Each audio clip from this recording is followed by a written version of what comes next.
हैं तो चोर है तो चोट्टा है तो मेरे ग्रुप में रहने लायक नहीं, बेईमान आदमी है सब चोर हैं सब चोट्टा, लेकिन अपने साथ चोरी करे उसको वो भी रखना नहीं चाहते हैं और दूसरे के यहाँ चोरी करें तो बहुत दोस्त बन जाते हैं। ये संसार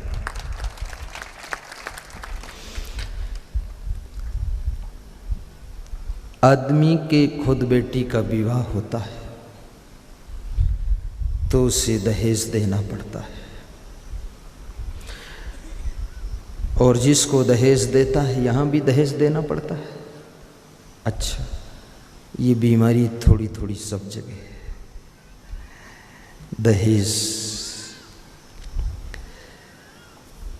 तो जो बेटा वाला दहेज लेता है बहुत खुश होता है। उत्तर प्रदेश में तो दहेज की बीमारी महामारी की तरह लगी है। एक एक विवाह में बेटे का बाप 5 लाख रुपये नगद,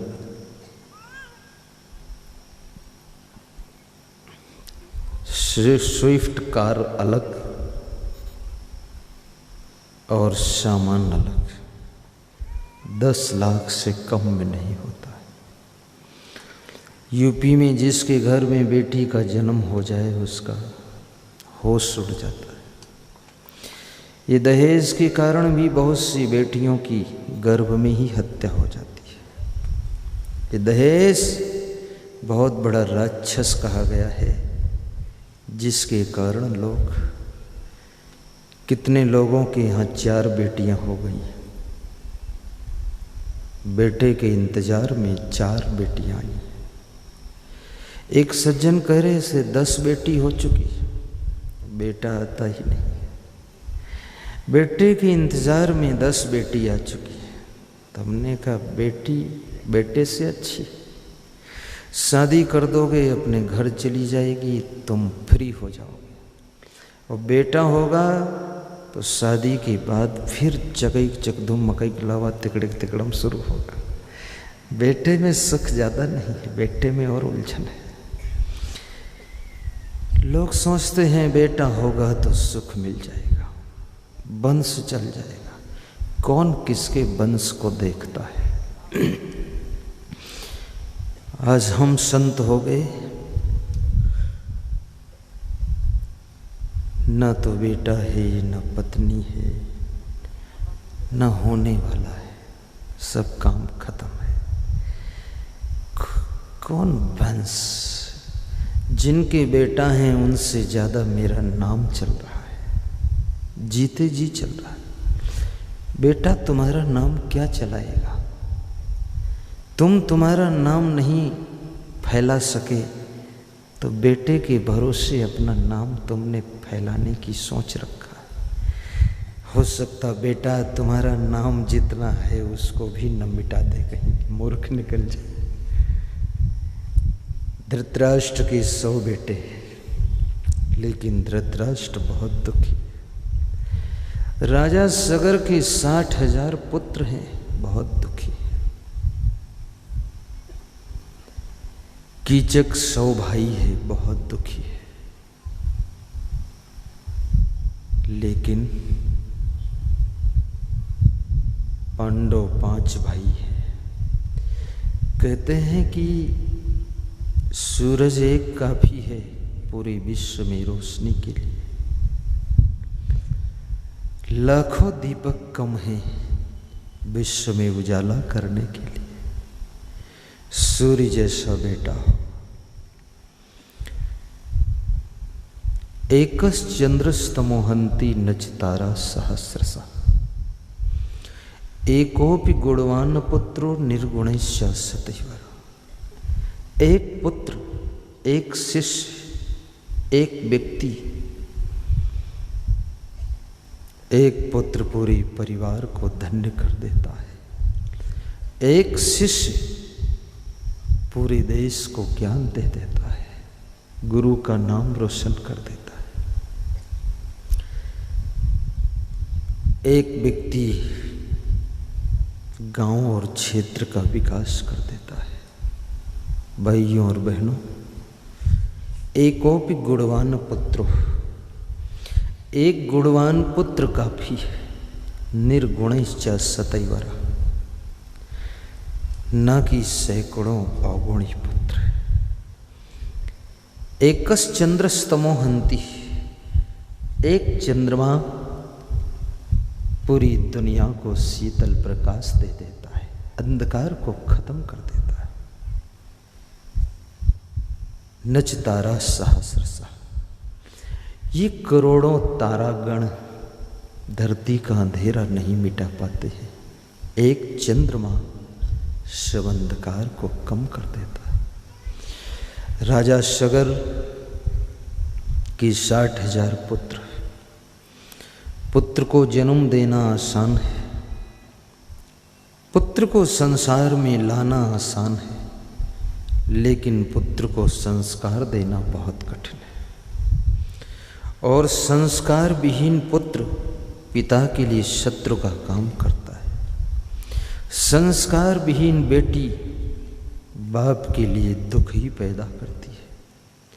संस्कार विहीन बहू घर में कुहू कुहू करती है, शांति नहीं लेने देती। संस्कारवान व्यक्ति इस संसार को स्वर्ग बना देता है। संस्कार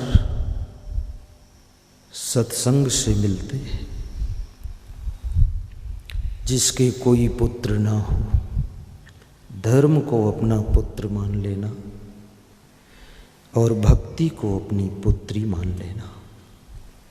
सत्यम माता पिता ज्ञानम, धर्मो भ्राता दया सखा। क्षमा पुत्र शांति पत्नी, खड़ेते मम बांधवा। चाणक्य से किसी ने पूछा कि तुम्हारे परिवार का इंट्रोडक्शन क्या है, परिचय क्या है? तो चाणक्य कहते हैं सत्यम माता, सत्य मेरी माँ है। पिता ज्ञानम, ज्ञान मेरा पिता है। धर्मो भ्राता, धर्म मेरा भाई है। दया सखा, दया मेरा दोस्त है। क्षमा पुत्रा, क्षमा मेरा पुत्र है। और शांति मेरी पत्नी है। खड़ेते मम बांधवा, ये 6 लोग मेरे परिवार के सदस्य हैं और 7वां मैं हूं, इनके साथ में सुखी हूं। कितना लंबा चौड़ा आपका परिवार हो, लेकिन आपके परिवार में ये 6 सदस्य अगर नहीं है, कौन? सत्य नहीं है, धर्म नहीं है, ज्ञान नहीं है, दया नहीं है, क्षमा नहीं है, शांति नहीं है, तो आपके परिवार में सुख नहीं रहेगा। एक परिवार तो सांसारिक परिवार है और ये आध्यात्मिक परिवार है। सांसारिक परिवार के साथ में आध्यात्मिक परिवार को भी जोड़िए, सत्य को भी समाहित कीजिए। माता और पिता, गुरु, इनसे सत्य बोलो। बाकी दुनिया में कहीं कहीं झूठ भी बोलना पड़ेगा, कहीं कहीं जरूरत पड़ेगी तो थोड़ा बोल सकते। अब तुम कहोगे व्यास गादी से झूठ बोलने का आदेश दे रहे हैं आप, मैं ना दूं आदेश तो भी बोलते हो। अब मैं झूठ मूठ प्रवचन सुनाऊं तो कोई फायदा नहीं। ऐसे लिखा तो है, सांच बराबर तप नहीं, झूठ बराबर पाप। लेकिन आज तक झूठ मिटा नहीं है, झूठ जिंदा है। क्यों? क्योंकि कई बार लोग झूठ बोल करके तुमको चक्कर में फंसा देते हैं।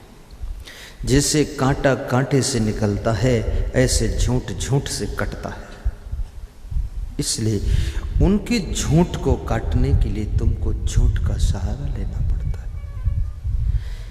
एक ही चीज को अनेक लोग अनेक ढंग से देखते हैं। मैं एक जैसा हूं, लेकिन सबको एक जैसा नहीं दिखता हूं।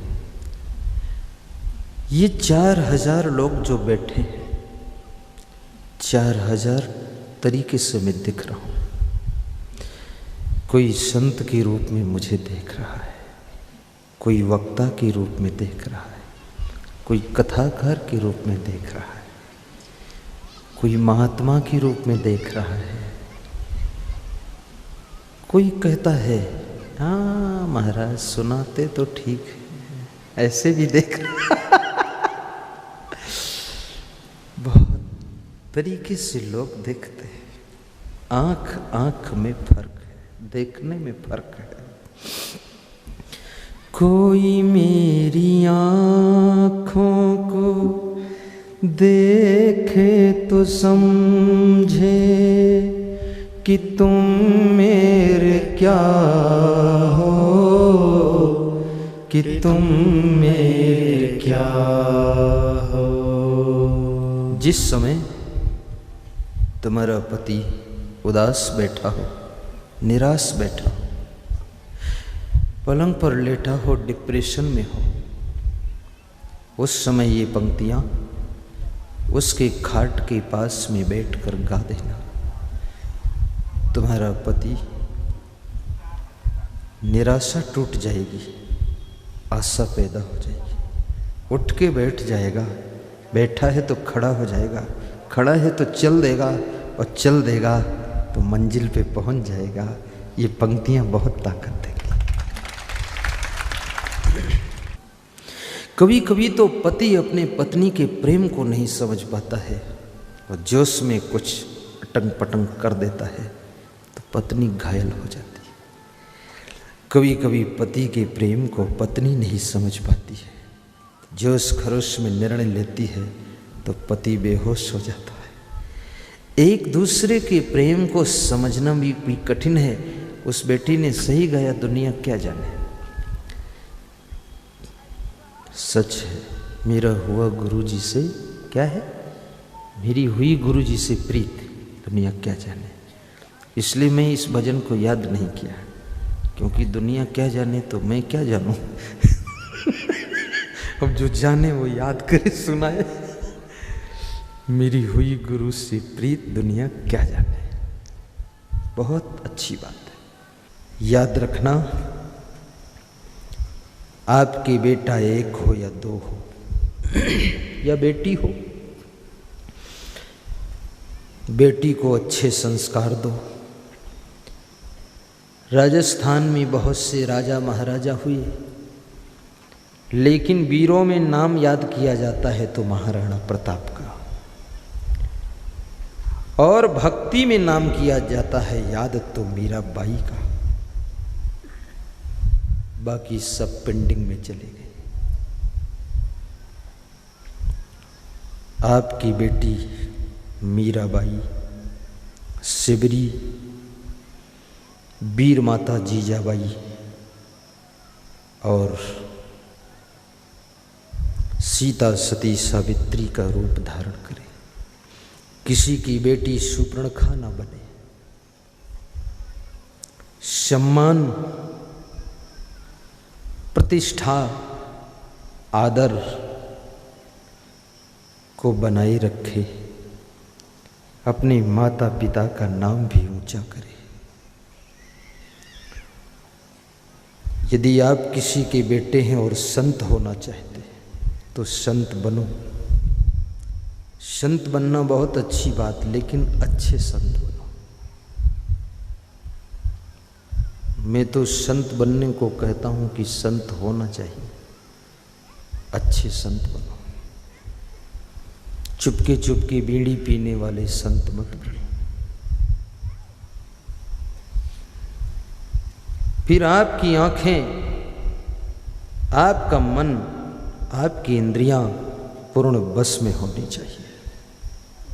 संत और संसारी में यही अंतर है। संत वही है जिसका मन बस में है, वो संत हो जाता है, और जो स्वयं मन के बस में है वही संसारी हो जाता है। संत और संसारी में ये अंतर। मन को बस में करो, काम को जीतो, क्रोध को जीतो, लोभ को जीतो, अहंकार को मारो, और मोह को कंट्रोल करो। ये मोह रस्सी जंजीर के बंधन से छूटना आसान है, लेकिन मोह के बंधन से छूटना बहुत कठिन है। आदमी जो जेल में है वो तो जेल में है ही, जो जेल से बाहर है वो भी मोह की जेल में है। ये मोह की जेल में कोई बाउंड्री नहीं है, लेकिन फिर भी भाग नहीं सकते। जैसे मधुमक्खियां अनेक फूलों के रस को लाकर शहद बनाकर दुनिया को पिलाती हैं, ऐसे संत तो मधुमक्खी है, अनेक शास्त्रों का ज्ञान रस ला करके ये श्रोताओं को पिला देता है, उसका संत नाम होता है। संत मधुमक्खी है। मधुमक्खी का जूठा सब लोग खाते कि नहीं? मधुमक्खी फूलों का रस लाती है तो कोई टैंकर में भर के थोड़े लाती है, मुंह में भर के लाती है। और मुंह में तो जूठा हो ही जाएगा, उसमें मधुमक्खी की लार लग जाएगी, थूक लग जाएगा, और फिर उसको छत्ते में रखती है और मधुरस बन जाता है। सभी लोग खाते हैं, संत भी खाते हैं मधुरस, मधुमक्खी का जूठा। लेकिन मक्खी का जूठा कोई खाना नहीं चाहता। मक्खी और मधुमक्खी दोनों में अंतर है। मक्खी का भरोसा नहीं है कहाँ बैठ जाए, वो बिष्ठा पर भी बैठ जाएगी, कीचड़ में बैठ जाएगी, गोबर पे बैठ जाएगी, गंदगी में बैठ जाएगी, भोजन पे बैठ जाएगी, बिना विवेक मक्खी है। लेकिन मधुमक्खी विष्ठा पर नहीं बैठती है, वो मधुमक्खी पवित्र जगह पर बैठती है, इसलिए उसका जूठा खाया जाता है। संत तो मधुमक्खी है, उसका मन हमेशा पवित्र स्थान में रहता है, इसलिए संत का चरणामृत लिया जाता है और जूठा भी खाया जाता है। समस्त तीर्थों का फल उसे घर बैठे मिल जाता है। जो गुरुदेव के कमल रूपी चरणों का चरणामृत पान करता है, शेष सिर पे धारण करता है और उनका प्रसाद कभी मौका मिल गया थोड़ा सा ग्रहण करता है, उसे सब तीर्थों में स्नान का फल घर बैठे प्राप्त हो जाता है। ऐसा स्कंद पुराण में शिव जी ने पार्वती को बताया है।